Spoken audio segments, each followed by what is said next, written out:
नमस्कार मंडळी, साई प्रभा या चॅनलमध्ये आपलं स्वागत आहे। मंडळी, या व्हिडिओमध्ये आपण पाहणार आहोत कालभैरव जयंती कधी आहे, त्याचा मुहूर्त, नंतर कालभैरव जन्मकथा, त्याचे कालभैरव पूजाविधी, मंत्र, कालभैरव जयंतीला काय करावे आणि काय करू नये। तर हा व्हिडिओ संपूर्ण जरूर पहा, म्हणजे योग्य ती माहिती तुमच्यापर्यंत पोहोचेल। आणि तुम्ही जर अजून या आपल्या चॅनलला सबस्क्राइब केलं नसेल तर चॅनलला सबस्क्राइब जरूर करा। तर मंडळी, कार्तिक पौर्णिमेनंतरचा सर्वात मोठा सण म्हणजे कालभैरव जयंती। आणि कालभैरव जयंती दरवर्षी मार्गशीर्ष महिन्यातील कृष्ण पक्षातील अष्टमी तिथीला साजरी केली जाते। धार्मिक मान्यतेनुसार या दिवशी कालभैरवाचा अवतार झाला होता। कालभैरव जयंती 23 नोव्हेंबर 2024 मध्ये म्हणजे शनिवारी साजरी केली जाणार आहे। कालभैरव जयंतीचे दुसरे नाव कालाष्टमी आहे आणि या दिवशी भगवान शिवाचा उग्र अवतार असलेल्या कालभैरवाची पूजा आणि उपवास करण्याची परंपरा आहे।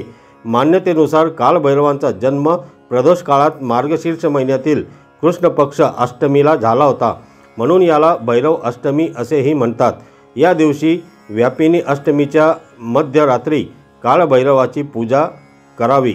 नंतर कालभैरव हे भगवान शिवाचे उग्र रूप मानले जाते। असे म्हटले जाते की कालाष्टमीच्या दिवशी कालभैरवाची पूजा केल्याने नकारात्मक ऊर्जा दूर राहते आणि तंत्रमंत्रांचाही प्रभाव पडत नाही। यामुळे व्यक्ती भयमुक्त होते, कोणत्याही प्रकारच्या परिस्थितीला घाबरत नाही। असे मानले जाते की कालभैरव हा भगवान शिवापासून उत्पन्न झाला आहे। त्यांची पूजा केल्याने भक्ताचे सर्व संकट दूर होतात। हिंदू धर्मग्रंथानुसार या दिवशी भक्तिभावाने पूजा आणि उपवास केल्याने भगवान शंकराची विशेष आशीर्वाद आपल्याला प्राप्त होतात। आता पाहूया कालाष्टमीची पौराणिक मान्यता। भगवान शिवाची दोन रूपे सांगितली जातात, एक बटुक भैरव आणि दुसरे कालभैरव। भगवान शंकराचे बटुक भैरव रूप अतिशय कोमल आहे, त्याचबरोबर कालभैरवाचे रूप रौद्र आहे। असे मानले जाते की कालाष्टमीच्या दिवशी भगवान शिवाने पापींचा नाश करण्यासाठी उग्र रूप धारण केले होते। मासिक कालाष्टमीला रात्री कालभैरवाची पूजा केली जाते, त्याचबरोबर रात्री चंद्राला जल अर्पण केल्यावरच हे व्रत पूर्ण मानले जाते। कालाष्टमीच्या दिवशी कालभैरवाची पूजा केल्याने सर्व मनोकामना पूर्ण होतात अशी मान्यता आहे। कालभैरव जयंती, ज्याला कालभैरव अष्टमी किंवा भैरव जयंती असेही म्हणतात, हिंदू भक्त भगवान भैरवची पूजा करण्यासाठी हा शुभ सण साजरा करतात, जो भगवान शिवाचे भयंकर आणि क्रोधित असे रौद्र प्रकटीकरण आहे।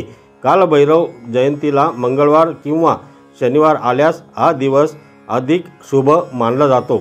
या दिवशी मंत्रांचा जप आणि कालभैरव कथा पाठ केल्याने यश मिळते, आध्यात्मिक मन विकसित होते आणि क्रोध, लोभ आणि वासना यासारख्या शत्रूंचा नाश होतो। कालभैरवाच्या हातात काठी असल्याने त्याला क्षेत्रपाल आणि दंडपाणी असेही म्हणतात। तो काळ आणि मृत्यूच्या पलीकडे आहे, म्हणून लोक त्याला कालभैरव म्हणून ओळखतात। भैरव बाबा आपल्या भक्तांचे सर्व प्रकारच्या वाईट घटकांपासून, जसे की क्रोध, लोभ आणि वासना इत्यादींपासून रक्षण करतात। जे लोक सर्व भक्ती आणि समर्पणाने त्यांची पूजा करतात, भगवान कालभैरव त्यांचे रक्षण करतात। भगवान कालभैरव कुत्र्यावर स्वार होतात। कालभैरव जयंतीच्या शुभ दिवशी भक्त यश आणि चांगले आरोग्य प्राप्त करण्यासाठी, तसेच भूतकाळातील आणि वर्तमान पापांपासून मुक्त होण्यासाठी कालभैरवाची पूजा करतात आणि प्रार्थना करतात अशी मान्यता आहे। आता पाहूया कालभैरवांची पूजाविधी। कालभैरवाची पूजा करण्यासाठी सर्वात योग्य आणि शुभ मुहूर्त म्हणजे रविवार किंवा मंगळवारची संध्याकाळ। कालभैरवाची पूजा करण्यासाठी हिंदू भाविक मंदिरात नारळ, फुले, सिंदूर, मोहरीचे तेल, काळे तीळ इत्यादी पवित्र साहित्य घेऊन जातात आणि कालभैरवाची पूजा करतात। भक्त सकाळी लवकर स्नान करतात आणि नंतर पूजा करण्यास सुरुवात करतात। देवी पार्वती, भगवान शिव आणि भगवान कालभैरव या तिन्ही देवतांची पूजा करण्यासाठी बहुतेक भक्त संध्याकाळी मंदिरात जातात। ते देवतांना फुले, दिवे, मिठाई आणि फळे अर्पण करतात। यानंतर लोक मंत्र आणि प्रार्थनेने भगवान कालभैरवाची पूजा करतात। पूजा पूर्ण झाल्यावर भक्त कालभैरव कथा पाठ करतात। पुजारी किंवा प्रख्यात वक्ता यांच्याकडून भगवान शिव आणि भगवान कालभैरव यांच्या कथा ऐकण्यासाठी भक्त रात्रभर जागे राहतात। भक्त मध्यरात्री काही पारंपरिक संगीतासह शंख, घंटा आणि ढोलकीसह कालभैरव आरती करतात। भक्त पूर्ण दिवस उपवास करतात आणि मध्यरात्रीच्या आरतीनंतर काही फळे आणि प्रसाद घेऊनच उपवास सोडतात। या दिवशी पूजेच्या वेळी भैरव चालीसाचे पठण केल्याने भगवान कालभैरव प्रसन्न होतात। त्यामुळे पूजेच्या वेळी चालीसाचे पठणही जरूर करावे। पूजेनंतर काळ्या कुत्र्यांना नैवेद्यात अर्पण केलेल्या काही वस्तूसुद्धा खाऊ घालाव्यात किंवा कुत्र्याला गोड पोळी, मिठाई आणि दूध खायला जरूर द्यावे, कारण कुत्रा हे भगवान भैरवाचे वाहन मानले जाते। नंतर कालभैरवाचा मंत्र पाहूया। ओम कालभैरवाय नमः। मंत्र परत ऐका, ओम कालभैरवाय नमः। आणि तसेच कालभैरवांचा गायत्री मंत्र आहे, ओम कालकालाय विद्महे कालतीताय धीमहि तन्नो कालभैरव प्रचोदयात्। मंत्र परत ऐका, ओम कालकालाय विद्महे कालतीताय धीमहि तन्नो कालभैरव प्रचोदयात्। तर मंडळी, आता पाहूया कालभैरवची जन्मकथा। कालभैरवाच्या जन्माशी संबंधित पौराणिक कथेनुसार एकदा भगवान शिव, ब्रह्मा आणि विष्णू यांच्यात तिघांमध्ये श्रेष्ठ कोण यावरून वाद झाला। वाद आणि चर्चा होऊनही तोडगा निघू शकला नाही। मग एक सभा बोलावून सर्व देवांना विचारण्यात आले, तिघांमध्ये श्रेष्ठ कोण? सर्व देवतांनी आपापले विचार मांडले। यानंतर झालेल्या निष्कर्षाने भगवान विष्णू आणि भगवान शिव प्रसन्न झाले, परंतु ब्रह्मदेव समाधानी झाले नाहीत। ब्रह्मदेव रागाने भगवान शंकराबद्दल वाईट बोलले। सर्व देवतांच्या स्तुतीनंतर ब्रह्मदेवाकडून अपमानास्पद शब्द ऐकल्याने झालेला अपमान भगवान शिवांना सहन झाला नाही आणि त्यांनाही राग आला आणि या रागातून कालभैरवांचा जन्म झाला। भगवान शिवाच्या या उग्र अवताराला महाकालेश्वर असेही म्हणतात। भगवान शंकराचे हे उग्र रूप पाहून सर्वजण घाबरले आणि सर्व देवतांनी त्यांना शांत राहण्याची विनंती केली, पण रागाच्या भरात कालभैरवाने ब्रह्मदेवाच्या 5 मुखांपैकी एक मुख कापले। या घटनेनंतर ब्रह्मदेवाला 4 मुखे आहेत असे सांगितले जाते, पण याआधी त्याला 5 चेहरे होते। ब्रह्मदेवाचे मस्तक कापल्यामुळे कालभैरवावरही ब्रह्मदेवाच्या हत्येचे पाप केले गेले। यानंतर भगवान ब्रह्मदेवाने शिवाच्या या उग्र अवताराची क्षमा मागितली, त्यानंतर ते शांत झाले। मात्र ब्रह्मदेवाच्या हत्येच्या पापामुळे कालभैरवाला शिक्षा भोगावी लागली आणि अनेक वर्ष पृथ्वीवर भटकावे लागले। शेवटी त्याची शिक्षा वाराणसीत संपली, म्हणूनच कालभैरवाला दंडपाणी हे नाव देखील पडले आहे। आता पाहूया कालभैरवाला प्रसन्न करण्यासाठी कालभैरव जयंतीला काय करावे आणि काय करू नये। प्रथम पाहूया कालभैरव जयंतीला काय करावे। कालभैरव जयंतीच्या दिवशी पूजा वगैरे केल्याने मनुष्याला भीतीपासून मुक्ती मिळते। इतकेच नाही तर कालभैरवाची पूजा केल्याने ग्रहबाधा आणि शत्रू विघ्नांपासून मुक्ती मिळते। भगवान कालभैरवजींचा आशीर्वाद मिळावा यासाठी कालाष्टमीच्या दिवशीपासून भैरवांच्या मूर्तीसमोर मोहरीच्या तेलाचा दिवा लावावा। या दिवशी सकाळी लवकर उठावे, आंघोळ करावी व स्वच्छ कपडे परिधान करावेत।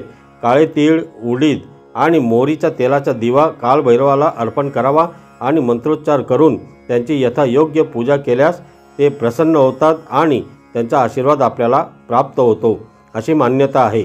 या दिवशी भक्तीनुसार संपूर्ण बिल्व पानांवर म्हणजे बेलाच्या पानांवर लाल किंवा पांढऱ्या चंदनाने ओम नमः शिवाय लिहून शिवलिंगाला अर्पण करावे। बिल्वाची पाने अर्पण करताना पूर्वेकडे किंवा उत्तरेकडे तोंड करावे।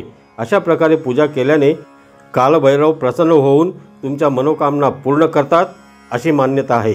कुत्रा हे भगवान कालभैरवाचे वाहन आहे, त्यामुळे भैरवाचा आशीर्वाद मिळवण्यासाठी या दिवशी काळ्या कुत्र्याला गोड पोळी किंवा मिठाई किंवा गुळाची खीर खायला द्यावी।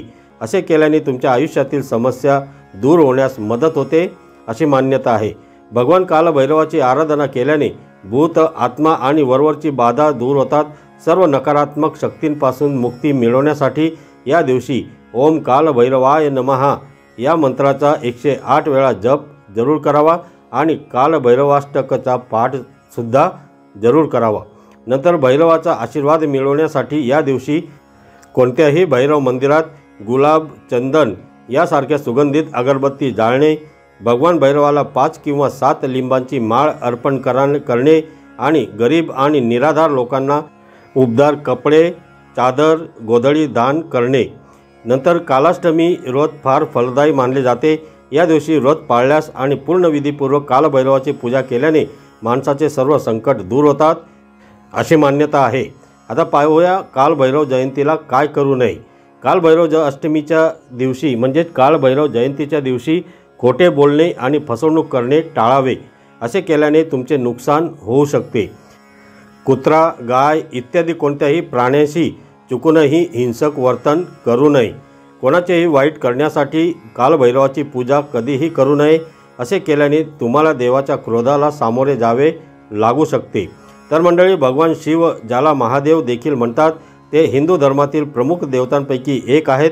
कालभैरव भगवान शिवाचे एक उग्र रूप आहे।